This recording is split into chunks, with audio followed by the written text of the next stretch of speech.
सुप्रभात बच्चों। आज हम कक्षा 7 के इतिहास विषय का पाठ 8 ईश्वर से अनुराग का आगे का प्रकरण बाबा गुरु नानक देव नज़दीक से एक नज़र के बारे में पढ़ेंगे। तो देखो बच्चों, इससे पहले हम पढ़ रहे थे कि ईश्वर से अनुराग यानी प्रेम, भक्ति, ये कई प्रकार के सूफी आंदोलनों की और भक्ति आंदोलनों की देन है। हमने देखा कि 7वीं से 13वीं शताब्दी तक इस भारतीय उपमहाद्वीप में कई नए धार्मिक आंदोलनों का आरंभ हुआ था। फिर हमने देखा कि दक्षिणी भारत और पश्चिमी भारत में कई नए संतों के बारे में जाना, भक्ति संतों के बारे में और धार्मिक आंदोलनों के बारे में पढ़ा था। इसके बाद हमने देखा था कि उत्तरी भारत में 13वीं सदी के बाद भक्ति आंदोलन की एक नई लहर आई थी और ये एक ऐसा समय था जब इस्लाम, हिंदू धर्म, सूफी मत, नाथपंथी, सिद्ध, योगी, इन सब ने एक दूसरे को प्रभावित किया था। और जैसे जैसे नए नए शहर बन रहे थे, लोग अपने लिए अलग अलग व्यवसाय की खोज कर रहे थे, अलग अलग भूमिकाएं निभा रहे थे। तो इन लोगों ने इन संतों के विचारों को सुना और उनका प्रचार प्रसार वो करते थे। लेकिन तुलसीदास और सूरदास जैसे कुछ संत थे जिन्होंने उस समय समाज में विद्यमान विश्वासों और पद्धतियों को स्वीकार किया और उन्हें आम जनता की पहुंच में लाने का प्रयत्न किया था। लेकिन कुछ ऐसे संत भी थे जिन्होंने आडंबरपूर्ण इन रूढ़िवादी धर्मों को अस्वीकार किया था। ऐसे ही हमने पढ़ा था जैसे शंकरदेव, मीराबाई, दादू दयाल, रविदास, इन सब के बारे में हमने पढ़ा था। और उनमें से कुछ ऐसे थे जैसे कबीर, बाबा गुरु नानक देव, इन्होंने भी आडंबरपूर्ण रूढ़िवादी धर्मों को अस्वीकार किया था। हमने देखा था कि कबीर हैं, उनका जो पालन पोषण है एक मुसलमान जुलाहा परिवार में हुआ था। हमें उनके विचारों की ज़्यादा जानकारियाँ उनकी साखियों से और उनके पदों के विशाल संग्रह से ही मिलती है, क्योंकि उनके जीवन के बारे में हमारे पास बहुत कम ही विश्वसनीय जानकारी है। अब कबीर की तरह ही हम देखेंगे आज बाबा गुरु नानक देव नज़दीक से एक नज़र। कबीर की अपेक्षा बाबा गुरु नानक के बारे में हम कहीं अधिक जानते हैं और जिनका समय है 1469 से 1539 तक। तलवंडी, जो कि वर्तमान में पाकिस्तान में ननकाना साहिब में है, तो तलवंडी में जन्म लेने वाले बाबा गुरु नानक ने करतारपुर में एक केंद्र स्थापित करने से पहले कई यात्राएं की थी।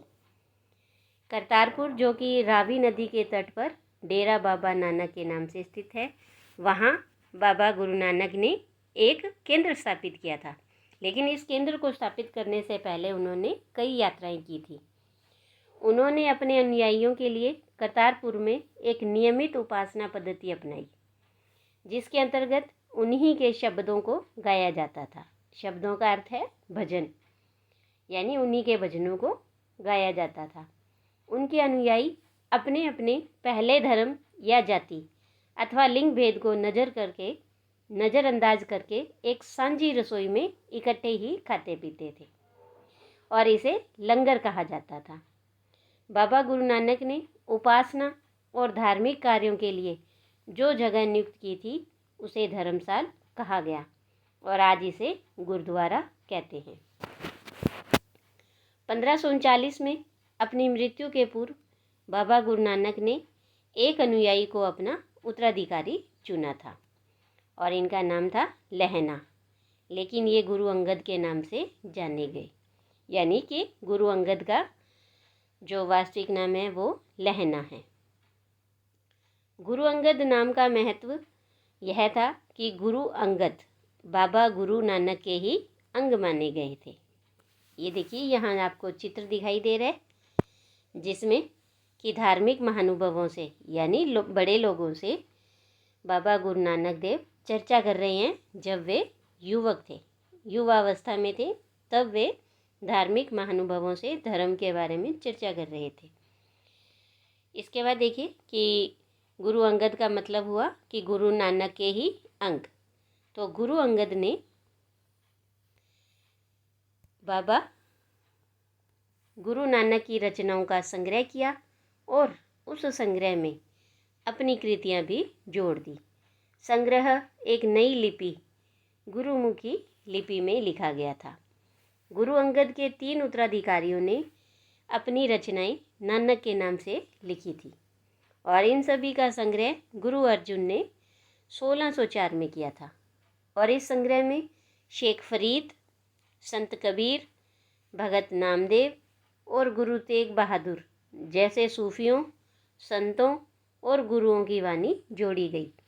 1706 में इस बृहत संग्रह को गुरु तेग बहादुर के पुत्र व उत्तराधिकारी गुरु गोविंद सिंह ने प्रमाणित किया और आज इस संग्रह को सिखों के पवित्र ग्रंथ गुरु ग्रंथ साहब के नाम से जाना जाता है।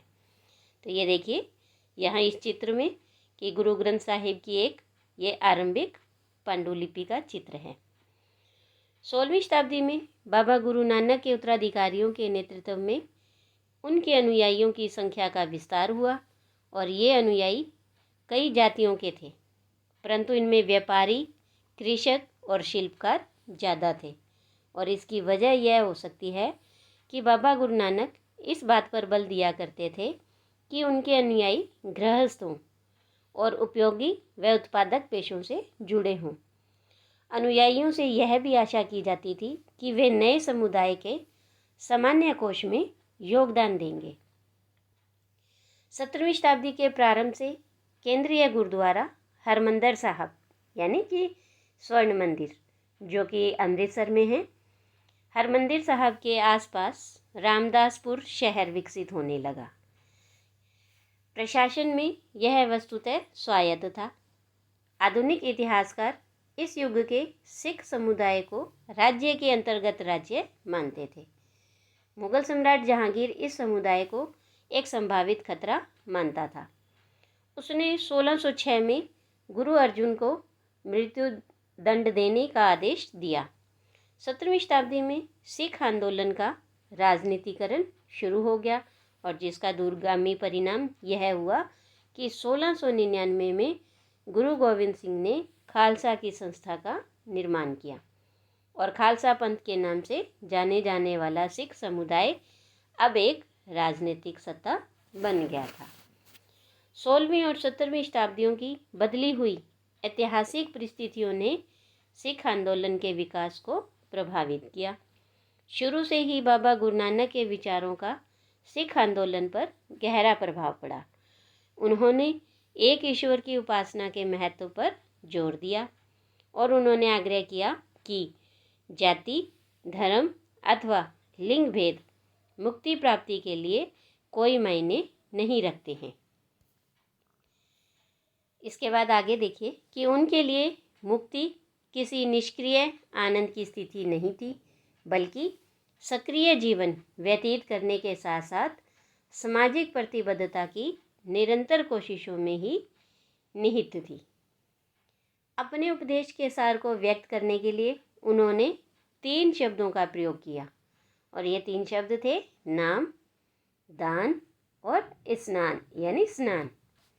नाम से उनका तात्पर्य था सही उपासना से और दान का तात्पर्य था दूसरों का भला करना और स्नान का तात्पर्य आचार विचार की पवित्रता। आज उनके उपदेशों को नाम यानी जपना, कीर्त यानी करना और वंड यानी छकना के रूप में याद किया जाता है और ये अवधारणाएं भी उचित विश्वास और उपासना, ईमानदारी पूर्ण निर्वाह और संसाधनों को मिल बांटकर प्रयोग करना यानी कि दूसरों की मदद के महत्व को रेखांकित करती है। और इस तरह से बाबा गुरु नानक के समानता के विचारों के सामाजिक और राजनीतिक मायने थे। शायद इसी बात से हमें बाबा गुरु नानक और उनके अनुयायियों के इतिहास और कबीर, रविदास और दादू जैसे संतों और उनके अनुयायियों के इतिहास में फ़र्क को समझने में मदद मिलती है। अब देखिए कि यहाँ है उनके अनुयायियों के इतिहास को समझने में हमें मदद मिलती है, जिनके विचार बाबा गुरु नानक के विचारों के काफ़ी करीब थे। तो इनमें जो अंतर था उससे हमें मदद मिल सकती है।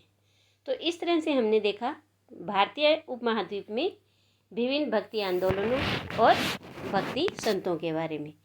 लेकिन भारत के साथ साथ अन्यत्र यानी दूसरे महाद्वीप में भी भक्ति आंदोलन और धर्म सुधार आंदोलन चल रहे थे। तो अन्यत्र में देखिए कि मार्टिन लूथर और धर्म सुधार आंदोलन 16वीं सदी का समय यूरोप में एक धार्मिक अंतःक्षोभ यानी उथल पुथल का काल था।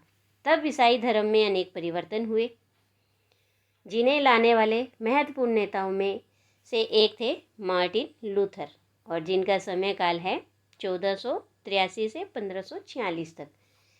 लूथर ने यह महसूस किया कि रोमन कैथोलिक चर्च के अनेक आचार व्यवहार बाइबल की शिक्षाओं के विरुद्ध जाते हैं।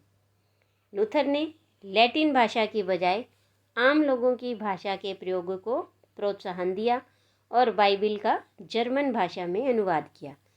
वे दंडमोचन की उस प्रथा के घोर विरोधी थे जिसके अंतर्गत पाप कर्मों को क्षमा कराने के लिए चर्च को दान दिया जाता था।